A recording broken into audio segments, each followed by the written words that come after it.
Hey, Seth, and possibly John. I'd like to start by first saying thank you for letting me have the time last week to come in and meet with you. I am attaching a copy of the invoice so that you guys can set up a PO, and I will have my publisher send it out. Probably be there definitely next week. The second thing is this. I'm glad to have the opportunity to clarify something that Seth and I talked about the other day. As we go to the Common Core standards, one thing is going to be more important than ever, and that is students mastering their basic facts. And basically, the program that I've developed does that through fun game-based activities. So what I'm going to do is just demonstrate a few of them. Some districts basically use these a few minutes each day, and the students try to master one table at a time. This game is called the Snake Game. You start in the top row, you have to get down to the bottom row. You have to go, this is a 5 game, so you go from 5 to 10 to 15 to 20, 25, 30, 35, 40, 45, 50, then 45, 40, 35, 30, and all the way back down to 5. And the idea is kids are practicing their facts, but they don't even realize it. So they start in the top row, they might put something on the 5, and then you got to get to 10, and then you got to get to 15, and you can only go up and down or sideways. So at this point, a kid cannot go up or down or sideways to get to the 20, so that way doesn't work. So what they would do is they would have this in a sheet protector, they would erase at that point, and they would keep frantically searching because basically the entire class is trying, it's usually done in pairs, and everyone in the class is trying to get it done as quickly as possible. Now, I think the real answer is over here. It goes from this 5, 10, 15, and then I'll just go quickly. 20, 25, 30, 35, 40, 45, 50, 45, 40, 35, 30, 25, 20, 15, 10, 5. Basically, there's one path that works, and they keep trying different ones until they accidentally master their facts. Another game, I'll just do 2 or 3 quick demonstrations. Second game, let's play Seth against John. Seth goes first. Actually, John signs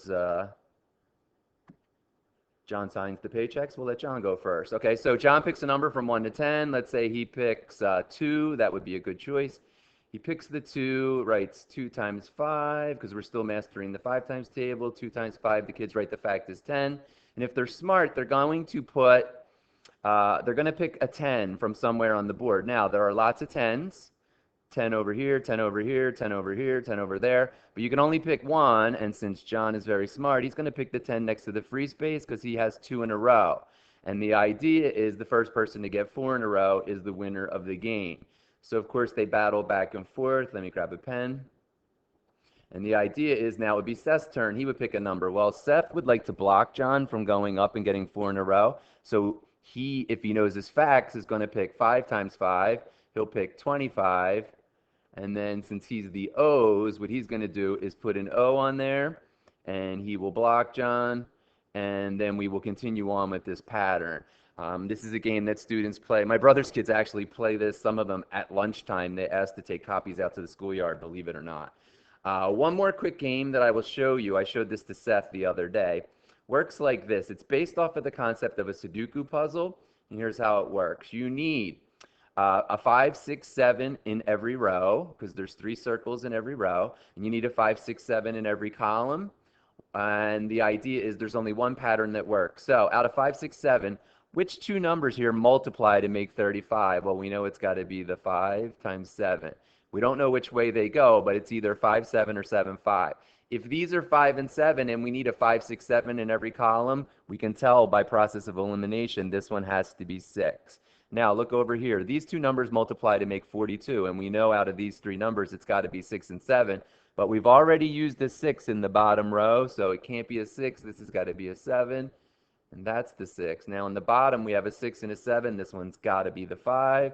5 times what is 35 here? 5 times 7. Since I used up my 5 and my 7, this has got to be my 6. 6 times what is 30? That's 5. Coming back to the beginning, now I know I can't have another 5 in my top row, so that's got to be the 7, and that's got to be the 5. Now, these are just 3 of the games that kids play every single day for 5 to 10 minutes at the beginning. It's fun. It gets them excited right at the beginning of the class, and they stay on it until they master a fact family. That's the key. Now, This is basically designed for students in third, fourth, and fifth grade to master their facts so that they know it in the way that we want. 8 times 756, 9 times 327, that kind of speed and fluency.